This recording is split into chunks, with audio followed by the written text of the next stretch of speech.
Good morning, everyone. Good morning. Wow, big crew burst on last Friday. Yeah. I'm finishing up an email real quick. I'll be right with you guys, I promise. But all right.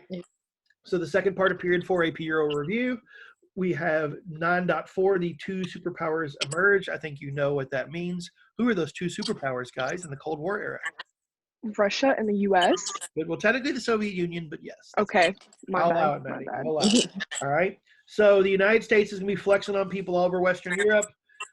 We have alliances such as NATO, the North Atlantic Treaty Organization, which we know consists of the United States, Canada, and almost all of Western Europe.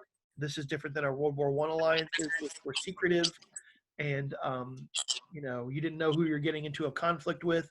Versus these are public knowledge, so everyone is aware. If I pick a fight with Belgium, who I'm getting into a fight with. Now, on the right-hand side of the illustrated examples, we see the World Monetary and Trade System.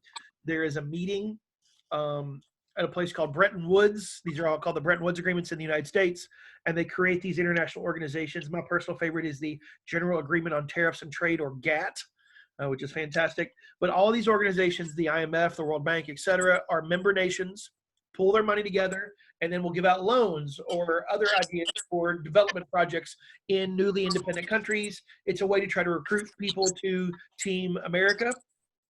It still exists today, though, but they will provide loans for struggling countries to develop themselves. But of course, anytime you take somebody's money, that means there are strings attached. We can request certain kind of government structures or what is done with the money, so on and so forth. So that is all created after World War II. The Soviets have their own version of this. They have the Warsaw Pact, which is their version of NATO. Of course, the Warsaw Pact is not a choice.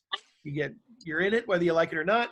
And then ComCon, which you may have never heard of before, that is their version of the Marshall Plan. That is them giving out money to people who are interested in adopting communism. All right. And so the Central and Eastern European nations are going to follow the Soviet model, not necessarily by choice, but by force. So central economic planning, the government assists with everything. When it says specialized production with bloc members, BLOC, Soviet bloc means the Soviet sphere of influence. Specialized production is the heavy machinery. They're going to focus on industrializing big things, and they care less about consumer goods. So we talked about that in class, and you understand that. We know the Soviets suppress dissent. People are jailed, people are tortured, people are imprisoned, people disappear. We know what that means. People can't move as they want. We have the Iron Curtain becomes more literal when we create the Berlin Wall. So all those are examples of that. All right. Again, I love the flowery language of this sucker. If you move to page 198, it talks about an oscillating relationship. I love the word oscillation. Does anyone know what the word to oscillate means in a context of this situation? Like to go back and forth. Yep. Perfect. All right. So sometimes we have some changes, and then the next leader comes in and goes no and smash, and we take away those freedoms. Sometimes we push back at the Soviets to see what they will do, and sometimes they push back very strongly. So, for example, in 1956, Nikita Khrushchev, who I discussed, and which I'm sure all of you watched on YouTube, my Soviet leader lecture, Khrushchev announces de-Stalinization. Now, that doesn't mean he's going to stop being a communist. Of course, he's still a communist, but it's a kinder, gentler communism. No more gulags, no more secret police, at least officially. No more throwing you in jail if you say the wrong thing one time to your friend at your house. We're not going to do that. All right?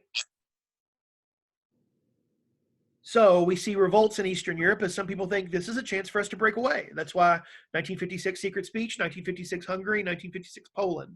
You see those countries try to stretch away a little bit. And it doesn't mean that Khrushchev is still not a dictator. He's going to come in and, beat those people up.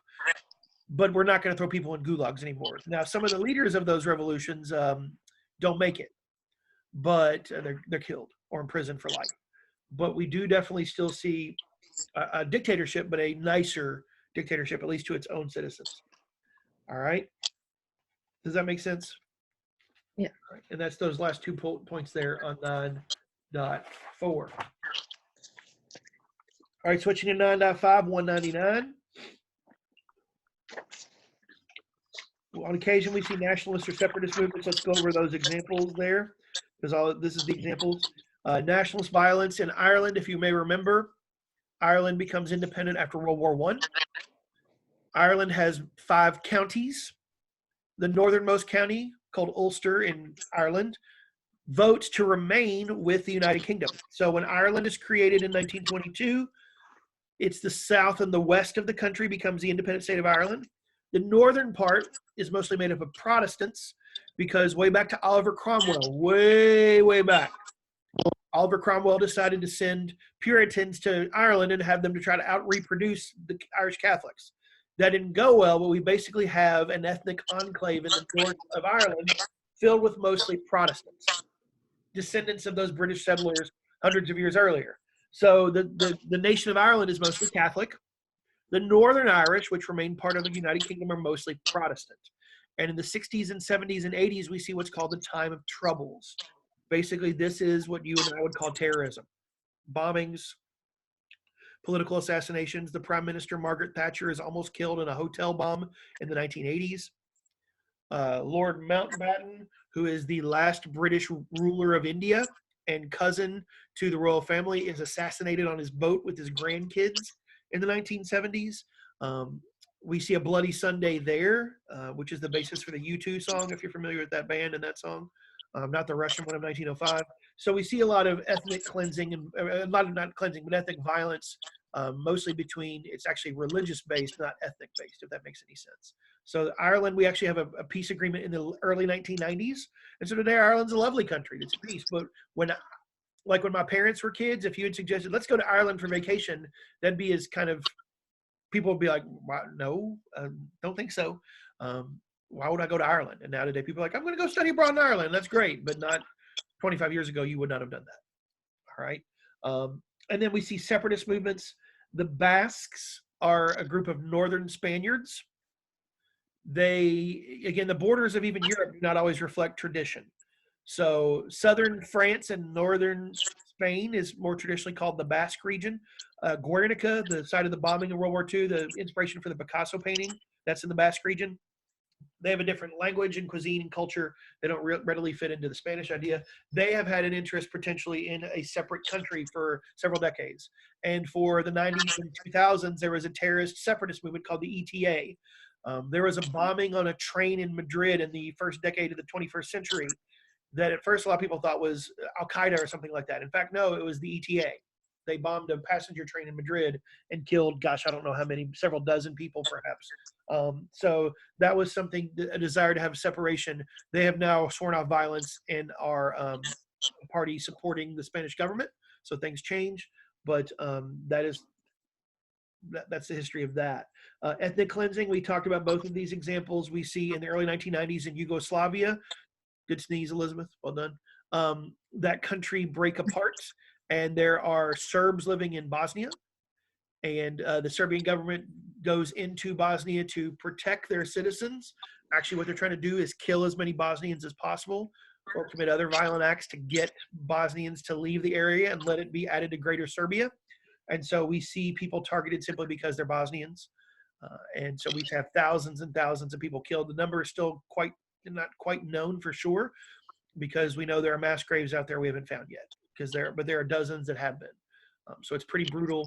The worst ethnic violence in Europe since World War II.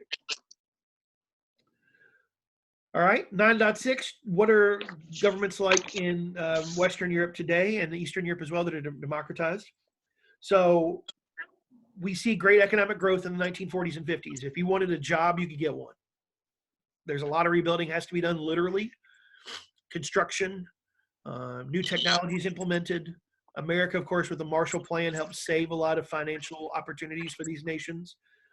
And so we also support an increase in the welfare system of our society. National health care, greater benefits to students like free college in some of the Scandinavian countries. Of course, when I say free, you're paying for it through taxes, but you're not paying tuition. Now, these would be public schools. They still have private schools. Britain still has private health insurance, but it's on top of your public health insurance. So those things still exist, but everybody has access to that opportunity. in addition to their standard things. And also, you still have to get a qualifying score. You don't get to go to college because you're warm. You get to go to college. You still have to get like an entrance level to go to those colleges, but you're not paying for it once you get there.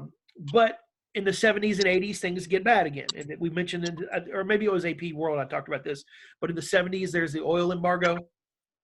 The nations of OPEC, the Organization of Petroleum Exporting Countries, many of them are Middle Eastern, decide to double the price of oil to the West because of the West's continued support of Israel. And so the price of oil doubles and triples in some cases very quickly, and that leads to a really bad economy for much of the 1970s. And so a lot of the gains of the 50s and 60s are reversed, and so therefore we see a lot of people go against some of the reforms that have been made when we have more money. So I'll give you an example. Margaret Thatcher, who's the Prime Minister of Great Britain from 1979 to 1990, the first female Prime Minister. She is a conservative along the lines of Ronald Reagan. In fact, she and Reagan are good buddies. And so she is opposing labor unions and wants to lower taxes and lower government services as well. So that's kind of her jam. And we see that in multiple countries across Europe as a reaction to the bad economies of the 70s and 80s. Now, the second one on page 200 says the expansion of cradle to grave. That means your entire life you're covered. You don't have to worry about health insurance again. You can get extra in many countries if you want it, but for kind of like I get health insurance with my job. If I want dental, I have to pay for it extra. So it's kind of like that. You get more. You can also get vision, that kind of thing if you want it. So it's up to you what you pay for. You can get access to. We pay higher taxes, but like as we said, as we get closer to the end of the 20th century, in some countries there's more debate about whether this is a good thing or not. But even conservative prime ministers in Great Britain have never discussed touching or eliminating the National Health Service, their national health care system. It's too popular and too supported in that country for that to be the case. Okay, any questions? We good? Because that's something we never talked about in class, or just making sure. 9.7, the fall of communism. We mentioned this in the lecture on the YouTube channel. The Soviet Union sucks for about 25 years. By the 60s, they're already starting to slow down. Their economy is getting weak. Of course, we don't know much about this because we can't see it. What we see are big missiles, parades of all these tanks in Moscow every year on May Day. We know that they're involved in global conflict all the time.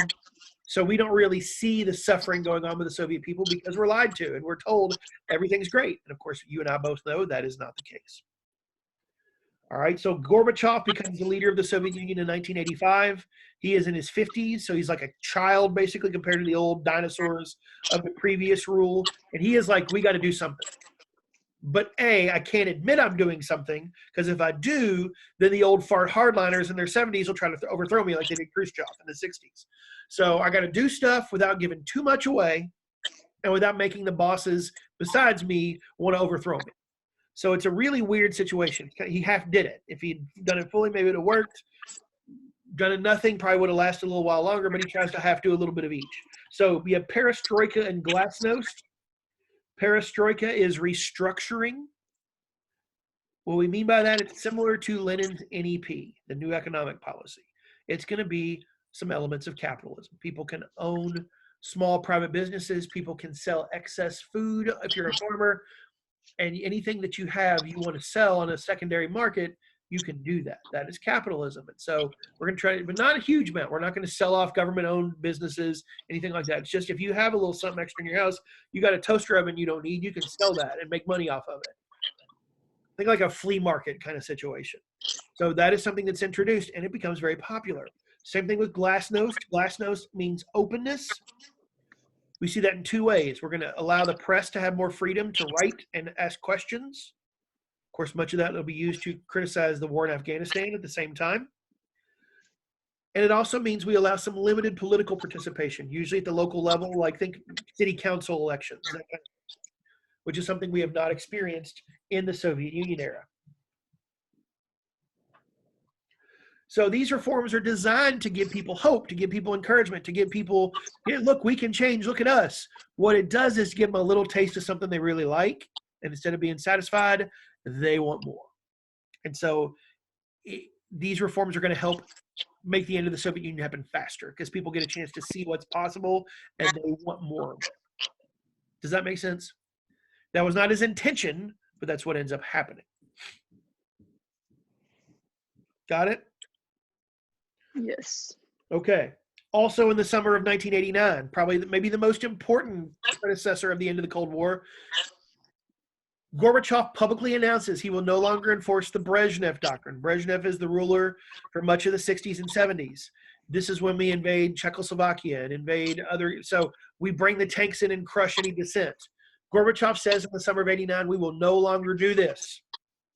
Now, you're thinking, why in the world would he tell people he's not going to punish them anymore? That's logical. His logic is that if somebody does one of these things and I don't do something, it'll be worse. So I should tell them now. Don't worry, the Polish Communist Party's got it on lock. The dictator of Romania is going to enforce this. Of course, in almost every situation, that is not true. We weren't scared of the Polish government. We weren't scared of the Hungarian government. We were scared of the big bad Soviets coming in. So when he publicly says, like, I ain't punishing anybody else, people in Eastern Europe start plotting, like, okay, when do we revolt? And so in the summer of 89, you start seeing these movements. If you watch the video I put in the YouTube channel that's like 5 minutes long, produced by an East German guy, it really excellently goes into some of those movements and times. And it's all like home video footage shot by this guy, one of those like giant 80s cameras on his shoulder. So if you haven't watched that, I'd suggest you do it at some point. It's really interesting and gets into that stuff. So in 1989, we see the fall of the Berlin Wall. Now, again, we had these movements all over Eastern Europe in the summer of 89 to the fall of 89. People are demanding to be able to travel abroad. They're demanding to see their loved ones 10 miles away, separated by a 30-mile wall. And so the protests are getting louder and more forcible. And so it's decided that the East Germans will allow temporary access across the border. So it's like a passport. You can get your passport stamped and you can go visit like for 6 hours and come back. Again, this is the Gorbachev style. We're going to allow a little bit of people to have a little bit of freedom and that'll be satisfied. Now, in a remarkable thing, and this is in that video, if you haven't watched it yet, I really should do it. The guy who's the media guy for the East German government, he is announcing this policy on live television in front of hundreds of reporters. And somebody says, when does this start? The guy literally had been on vacation, had not been in the office while they're crafting this policy. His first act coming off of his vacation is reading this policy on live television. He didn't know. The press release didn't say. He goes, and you literally see him go, now? Which was not the plan. The plan was like to stage it over weeks at a time. So if you're watching TV and you're like, did he just say now? So literally tens of thousands of East Berliners start running for the gate with their passports. You know, I haven't seen my uncle in 28 years. I haven't seen my friend in 20. I just want to go to a store and buy stuff where they have stuff. And they run there. And of course the border guards are like, they weren't told. They didn't know. And so this is one of those one person makes a difference. The guy in charge of the border patrol could have ordered shooting. He very well could have. And he'd have been supported in that. But you have like 30 border guards at like 5 locations and like 50,000 people show up to cross the border. And he just says, let them through. And then they go through. And once that happens, you're not going back. And within weeks, the Berlin Wall has literally been torn down, like people taking sledgehammers and breaking it, all kinds of stuff. I remember this as a little kid. I was about 10 years old when this happened. And I remember the broad strokes of it. And then by 1990, we've reunified the Germans. We've come back together. All that good stuff is happening rather quickly, as you can imagine. So it's a remarkable thing. All right, anyway, the bottom one on page 201, the Soviet Union is going to break up in late 1991. Gorbachev resigns on Christmas Day. The next day, Russia secedes from the Soviet Union. That's 85% of the Soviet Union, so it's over with. And then the next couple of years, we end up with 15 independent states out of what used to be the Soviet Union. And so that also means we're going to establish new governments and new economies in Eastern Europe. It's not always easy. It's pretty painful in some cases. But you see Germany is reunified. The Czechs and the Slovaks break up. So now, today we have the Czech Republic and Slovakia instead of what used to be Czechoslovakia. Yugoslavia breaks up. And the European Union and NATO will add the nations of Eastern Europe. Mostly, not all of them. Ukraine's still not in, but many of them are. And the only violent revolution in 1989 is Romania. And it's not violent against it's they literally will kill the husband and wife team that's been running the country brutally for 30 plus years. Everybody else, it's peaceful. The leaders resign, they walk away and realize they're not going to win this one. And it's a peaceful transition of power in almost all across Eastern Europe. Okay? Is that good? Does that make sense? All right. So let's go to 202 as I look at 4 young ladies here. Let's talk about feminism. Woo! So we know that women are going to have massively changed lives, often for the better, not always in the 20th century. So you see feminist and feminism. Second wave feminism is something that happens in the 1950s and 60s. First wave feminism is just voting. That's your Pankhurst. That's the Women Political and Social Union. Second wave is oftentimes more job equality in the workplace, a maternity leave for women, executive opportunities. Have you ever heard the term the glass ceiling? Do you know what that means? No, that's fine.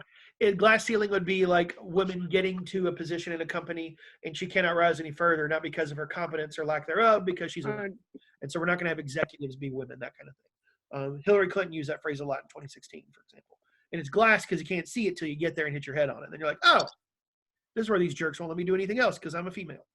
And so that second wave feminism is more job opportunity in the 60s and 70s. I am woman, hear me roar, that kind of stuff. Very popular there. So we see women getting the right to vote, more educational opportunities, etc. in Eastern Europe. The second one talks about new modes of marriage, partnership, etc. We have some countries that were heavily Catholic start to legalize divorce because it had been not allowed in places like Italy or Ireland because of the heavy influence of the Catholic Church there.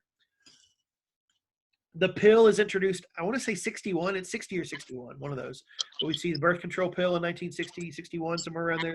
And that allows women to have more control over their reproductive cycles and, of course, their desire to have children or not have children or to get a career and then have children. And so that's huge in allowing women more economic opportunities.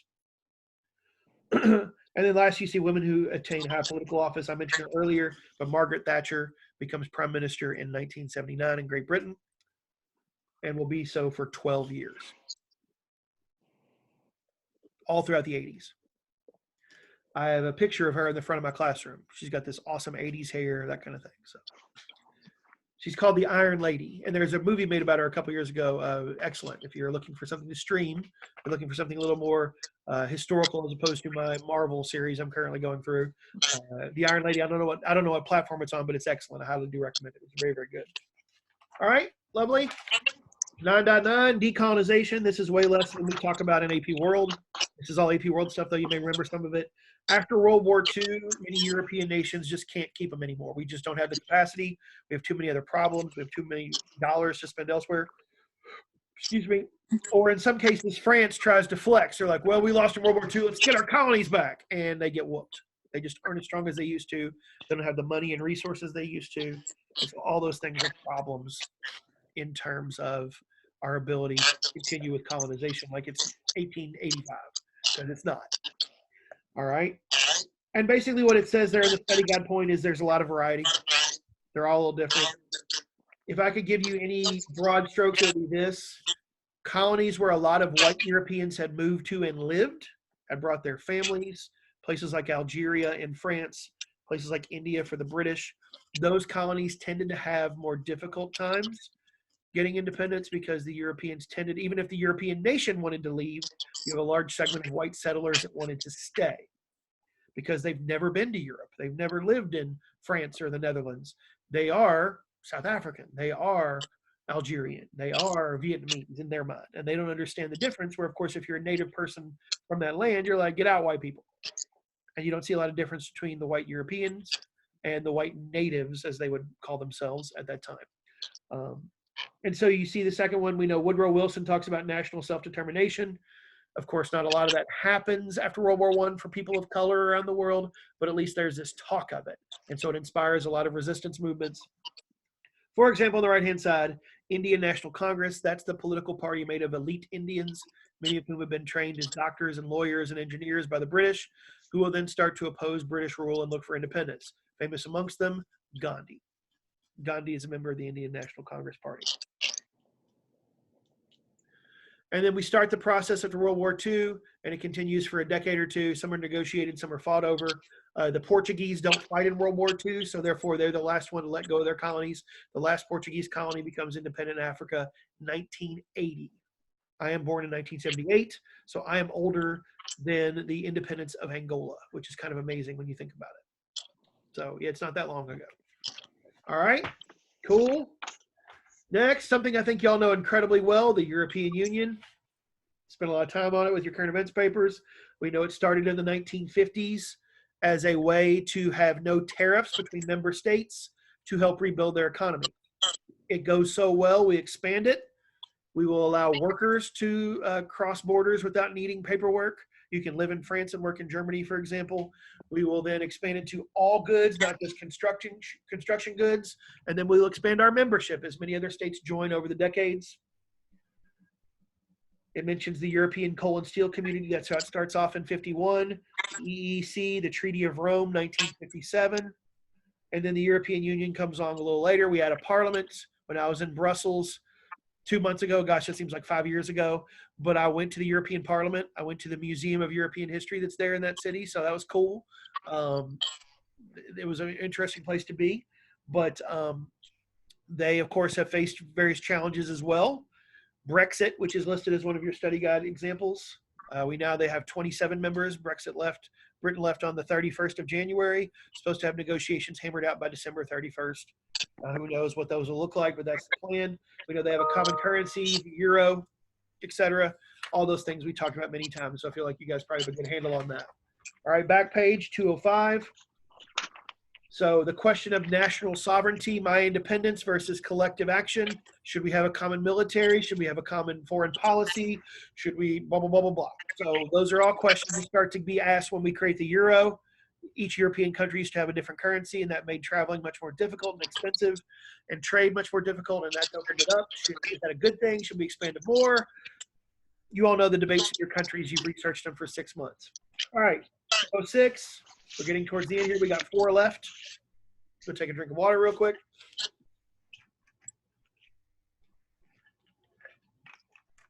So we are going to see immigrants coming into Europe. Many of them are going to come from former colonies. Mr. Rich, why would I go to my colonizer's homeland? I hate them. They treated us poorly. Guesses why? Why do people move in general? Money. Money and jobs usually, sure. But why would an Indian move to Britain? Why would they move to France or Germany or Portugal? What do you think is the most difficult thing about moving to a foreign country? The language. Yep. I guess the official language was a business in India. English. Oh, English, yeah. Yeah. So I already know the language. Because think about it. If you're super poor and uneducated, are you going to afford to move to a new country anyway? No. So we're talking engineers, we're talking professors, teachers, merchants, doctors, lawyers, your intelligentsia, as Lenin would say. So they're the ones moving. So they have some money. They have probably already learned the language, and they're going for better opportunity, more economic opportunity for their, and educational opportunities for their kids. Because part of imperialism is we leave our colonies without a lot of the mechanisms of modern society. We don't want them to have great universities or public schools. We don't want them to have industrialization, because if they had those things, then they didn't need us.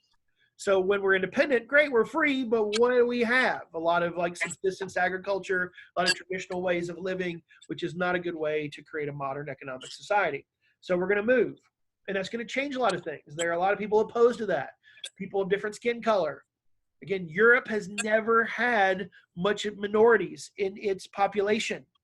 So a lot of the things we as a country went through in the 1950s and 60s with the civil rights movement are happening in many European countries, in this case, almost now. We've had major soccer players, the most popular sport in Europe, have bananas thrown at them on the soccer field with monkey chants. In 2019, this was happening still. This is not like, oh my gosh, I can't believe the racism my grandpa had to deal with. This is happening now. Because think about it. The American Civil Rights Movement happens 100 years after the end of the Civil War. You start seeing major migration of people of color and diversity, religion, ethnic, etc., moving into Europe in the 1940s and 50s. We're still about 70 years past that. So you look at the time frame, some people are never going to change. Their grandkids are going to be the one to have to change. So it's the same kind of thing if you understand that, and that's where we get. And we also, of course, have more Muslims moving in, which is something that there's a lot of frustration with. Now, Turkey's leader right now is a dictator straight up, but until the last 10 years or so, Turkey had wanted to join the European Union and had a good profile in doing so. They had a good economy, they had a free press, they had free elections. Why would you not want Turkey? Gee, oh gosh, I don't know what could be about Turkey. Maybe Muslims? And so that was part of their resistance was, and now, of course, we wouldn't say that, just like most racists aren't wearing their Klan hood with their, Nazi SS tattoo in their forearm. It doesn't mean they're any less racist. So it's one of those things, just, gosh, they just don't fit. I don't think their culture is right. Okay, you know what that means. So anyway, all those things are part of it. And so we see things like the French National Front and the Austrian Freedom Party are both hardcore right-wing parties who are anti-immigrant, anti-diversity. Even a nation like Switzerland. Switzerland's, you think, pretty modern and sophisticated. Switzerland about 5 years ago passed a law banning the building of minarets. Minarets are the towers traditionally that are built around an Islamic house of worship, a mosque. Traditionally, they play a role in calling people to prayer. You can actually shout and it'll be heard farther. Of course, today, you don't need that. We have modern technology, but it's just a cultural thing. Well, you didn't say we can't build mosques because that would be, anti-Muslim. We're just saying can't build minarets. Well, many people won't build a mosque without minarets. It just sounds way less bad to people that don't know the difference. So we see a lot of that stuff across Europe. The UKIPers in Britain, if you look at the Brexit stuff, a lot of their major idea was, yes, we don't want foreign control of our country. A lot of it is too many immigrants, too many immigrants, too many immigrants. That's their message. And so who voted for Brexit? Old people. Yeah. Who's likely to be more resistant to diversity? Old people. Old people. You got it. In my day, we never had blah, blah, blah, blah, that kind of thing, right? Everybody's got a racist uncle. If you don't, you got a racist somebody. It's just how it works, okay? So, all right, everybody good on that?